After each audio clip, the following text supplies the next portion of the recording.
വയനാട് ലോക്സഭാ മണ്ഡലത്തിലെ മത്സരത്തിൽ നിന്ന് റിപ്പബ്ലിക്കൻ പാർട്ടി പിന്മാറുന്നു. കേന്ദ്ര കമ്മിറ്റിയുടെ നിർദ്ദേശപ്രകാരം വയനാട് ലോക്സഭാ മണ്ഡലത്തിൽ നിന്ന് നുസ്രത് ജഹാൻ മത്സരിക്കില്ല എന്ന് പാർട്ടി സംസ്ഥാന president PR Samdev republican party of ഇന്ത്യയുടെ വിജയത്തിനായി പ്രവർത്തിക്കും. വിവരങ്ങളുമായി റിപ്പബ്ലിക്കൻ പാർട്ടി ഓഫ് ഇന്ത്യ ദേശീയ നേതാക്കൾക്കൊപ്പം കൊച്ചിയിൽ നിന്ന് ബീന റാണി കൂടി ചെയ്തു. ബീന, ഈ റിപ്പബ്ലിക്കൻ പാർട്ടി വയനാട്ടിൽ മത്സരിക്കുന്ന നുസ്രത് ജഹാനാണ് സ്ഥാനാർത്ഥി, NDA സ്ഥാനാർത്ഥി എന്ന തരത്തിലേക്ക് അവർ തന്നെ ചില പ്രചാരണങ്ങൾ നടത്തിയിരുന്നാൽ BJP സ്ഥാനാർത്ഥിയെ പ്രഖ്യാപിക്കുകയോ അല്ലെങ്കിൽ BJP നേതൃത്വം പറയുന്നതനുസരിച്ച് തന്നെ പ്രവർത്തനങ്ങൾ മുന്നോട്ട് കൊണ്ടുപോകുന്ന ആ ഘട്ടത്തിൽ അവർ പറഞ്ഞിരുന്നു. ഇപ്പോൾ എന്തായാലും അവിടെ K. സുരേന്ദ്രൻ തന്നെ സ്ഥാനാർത്ഥിയാക്കിയതോടുകൂടി തങ്ങൾ പിന്മാറുന്നു, NDAക്കൊപ്പം ഉറച്ചു നിൽക്കും, പ്രവർത്തനങ്ങളിൽ പങ്കാളിയാകും, അങ്ങനെയാണ് അവർ വ്യക്തമാക്കുന്നത്, അല്ലേ ബീന?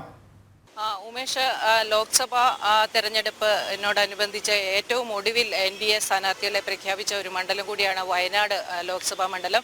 വയനാട് ആദ്യഘട്ടത്തിൽ റിപ്പബ്ലിക്കൻ പാർട്ടി ഓഫ് ഇന്ത്യയുടെ ദേശീയ ഉപാധ്യക്ഷ കൂടിയായ ശ്രീമതി നസ്രത് ജഹാൻ മത്സരിക്കുമെന്ന് വ്യക്തമാക്കിയിരുന്നു. എന്നാൽ പിന്നീട് BJP സ്ഥാനാർത്ഥിയായി K. സുരേന്ദ്രൻ തന്നെ വരുന്ന ഒരു സാഹചര്യത്തിൽ ഈ നിലപാടിൽ നിന്ന് പിന്മാറുകയാണെന്നായിരുന്നു അവർ വ്യക്തമാക്കുന്നത്. ഇത് സംബന്ധിച്ച് കൂടുതൽ വിവരങ്ങൾ നമ്മളോട് പങ്കുവയ്ക്കാനായി റിപ്പബ്ലിക്കൻ പാർട്ടി ഓഫ് ഇന്ത്യയുടെ സംസ്ഥാന പ്രസിഡന്റ് PR സോംദേവ് നമ്മളോടൊപ്പം ചേരുന്നു. എന്താണ് ഇതുമായി ബന്ധപ്പെട്ട് പറയാനുള്ളത്?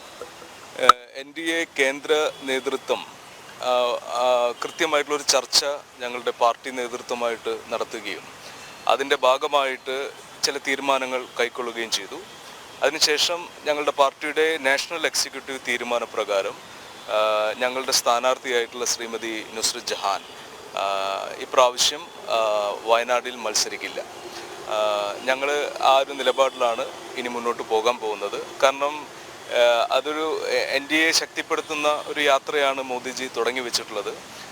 അത്തരത്തിലുള്ള ഒരു സാഹചര്യത്തിൽ ഇത്തരമൊരു നിലപാടാണ് ഉചിതമെന്ന് തോന്നിയതുകൊണ്ടാണ് പാർട്ടി അങ്ങനെ ഒരു നിലപാടെടുത്തത്.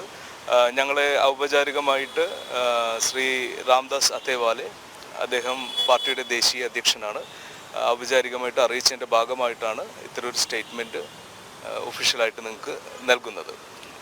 പ്രചരണ രംഗത്ത് സജീവമായിട്ട് തന്നെ ഉണ്ടാകുമല്ലോ, അല്ലേ?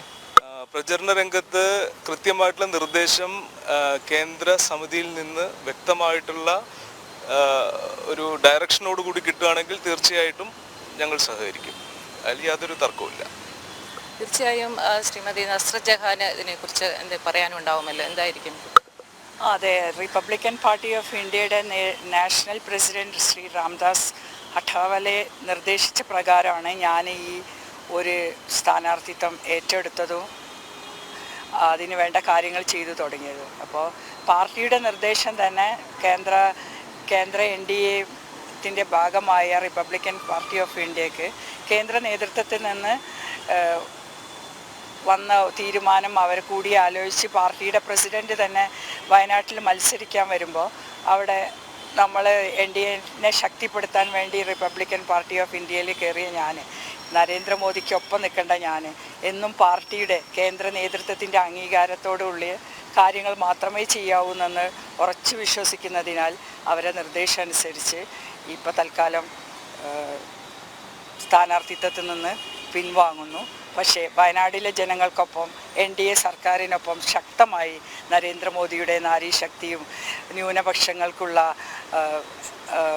എല്ലാ പ്രോജക്റ്റുകളിലും ഒരു ഭാഗമായി കേരളത്തിൻ്റെ ഒരു ഭാഗത്ത് ഞാൻ പ്രവർത്തിക്കുമെന്ന് ഞാൻ വയനാട്ടിലെ ജനങ്ങൾക്കും കേരളത്തിനും ഉറപ്പ് നൽകുന്നു. നന്ദി. വയനാട് സ്വന്തം സ്ഥലം കൂടിയാണല്ലോ, അപ്പോൾ എങ്ങനെയായിരിക്കും പ്രചരണത്തിൽ സജീവമാകാൻ ലക്ഷ്യമിടുന്നത്? വയനാട്ടിൽ ഇപ്പം തന്നെ പ്രചരണം തുടങ്ങിക്കഴിഞ്ഞതാണ്. ഞങ്ങൾ ഉള്ളിലുള്ള പുറമെ ഇറങ്ങിയിട്ടില്ലെങ്കിലും ഉള്ളിലുള്ള പ്രചരണങ്ങളും ഒക്കെ ഉണ്ട്. അതെപ്പോഴും NDA സപ്പോർട്ട് ചെയ്യണ നമ്മളായതുകൊണ്ട് അതെല്ലാം NDA സ്ഥാനാർത്ഥിക്ക് തന്നെ കൊടുത്തുകൊണ്ട് NDAനെ ശക്തിപ്പെടുത്തുക, കേരളത്തിൽ NDA ശക്തമായി മുന്നേറാനുള്ള എല്ലാ സാഹചര്യങ്ങളും ഒരുക്കുന്ന ഒരു പ്രചരണമായിരിക്കും. ബാക്കിയെല്ലാം ഇനി കേന്ദ്ര കമ്മിറ്റി തീരുമാനിക്കുന്ന പോലെ. പ്രത്യേകിച്ചൊരു വനിത എന്ന നിലയിൽ നരേന്ദ്രമോദി സർക്കാരിൻ്റെ വനിതകൾക്ക് വേണ്ടിയുള്ള പദ്ധതികളും മറ്റും അത് ജനങ്ങളിലേക്ക് എത്തിക്കാൻ വേണ്ടി ശ്രമിക്കുമോ? തീർച്ചയായിട്ടും അതിന് തന്നെയാണ് ഞാൻ വന്നിരുന്നത്. എപ്പോഴും വരുന്ന അതായ മത്സരിക്കുക എന്ന് പറയുന്നത് ഒരു പാർട്ടിയുടെ ഡിസിഷൻ, അതൊരു ഒരു ടൈമിൽ മാത്രം വരുന്ന പ്രവർത്തനം എന്ന് പറഞ്ഞ കാലാകാലങ്ങളിലായി പോണ പ്രവർത്തനങ്ങൾ. അത് അന്നും ഇന്നും തുടങ്ങിയ കാലം തൊട്ടേ പ്രവർത്തന രംഗങ്ങളിൽ സജീവമായിട്ടുണ്ടായിരുന്നു. ഇനി മുന്നോട്ടും നരേന്ദ്രമോദി വെച്ച എല്ലാ പ്രോജക്റ്റുകളും, സ്ത്രീ ശക്തി, ന്യൂനപക്ഷങ്ങൾക്കുള്ള പ്രോജക്റ്റുകൾ, ട്രൈബൽസിനുള്ളത്, ഒരുപാട് സ്വതന്ത്ര ഭാരതം കണ്ടതിൽ വെച്ച് ഏറ്റവും വലിയ ഒരു സാധാരണ ജനങ്ങളിലേക്കുള്ള പദ്ധതികൾ ശ്രീ നരേന്ദ്രമോദിയുടെ പദ്ധതി തന്നെയാണ് എന്ന് എടുത്തു പറയേണ്ടിയിരിക്കുന്നു. അതുകൊണ്ട് ഓരോ സാധാരണക്കാരനും നമ്മളെ നാടിന് കിട്ടിയ ഗുണം ആലോചിച്ച് കേരളത്തിന് നമുക്ക് എന്തെല്ലാം അനുഭവിക്കാൻ കഴിയും. ഇത്ര കാലം പാർലമെൻറ്റിൽ പോയ ആൾക്കാരിനേക്കാളും നമ്മൾക്ക് NDA MP-മാർ നിങ്ങൾക്ക് വന്നാലുണ്ടാവുമെന്ന് ചിന്തിച്ചുകൊണ്ട് ഓരോ ജനങ്ങളും വോട്ട് ചെയ്യണം എന്ന് ഞാൻ അഭ്യർത്ഥിക്കുന്നു. ദേശീയ തലത്തിൽ എവിടെയൊക്കെ റിപ്പബ്ലിക്കൻ പാർട്ടി മത്സരിക്കുന്നുണ്ട്? ദേശീയ തലത്തിൽ നമ്മൾ മഹാരാഷ്ട്ര, അതുപോലെ തന്നെ തെലുങ്കാന, ആന്ധ്ര, അങ്ങനെ 3 സ്ഥലങ്ങളിലാണ് മത്സരിക്കുന്നത്. നാലാമത് മത്സരിക്കാൻ തീരുമാനിച്ച ഒരു കാര്യം കേരളത്തിലാണ്. അതിപ്പോൾ ഇങ്ങനൊരു നിലപാടിൽ നമ്മൾ ഉറച്ചു നിൽക്കുകയാണ്. ഉമേഷ്, തീർച്ചയായും അതുതന്നെയാണ്. റിപ്പബ്ലിക്കൻ പാർട്ടി ഓഫ് ഇന്ത്യയുടെ കേരള ഘടകം NDAയ്ക്ക് ശക്തി പകരാനായി പ്രവർത്തനങ്ങളിൽ സജീവമാകും. പ്രധാനമായും പ്രധാനമന്ത്രി നരേന്ദ്രമോദി സർക്കാർ നടപ്പാക്കിയ പദ്ധതികളെല്ലാം ജനങ്ങളിലേക്ക് എത്തിക്കാനും ഒപ്പം തന്നെ NDAയ്ക്ക് കൂടുതൽ വിജയസാധ്യതയ്ക്കായി പ്രവർത്തിക്കാനും സഹകരണം ഉണ്ടാകുമെന്നാണ് Republican party of India Kerala ഘടകം ഇപ്പോൾ വ്യക്തമാക്കുന്നത്.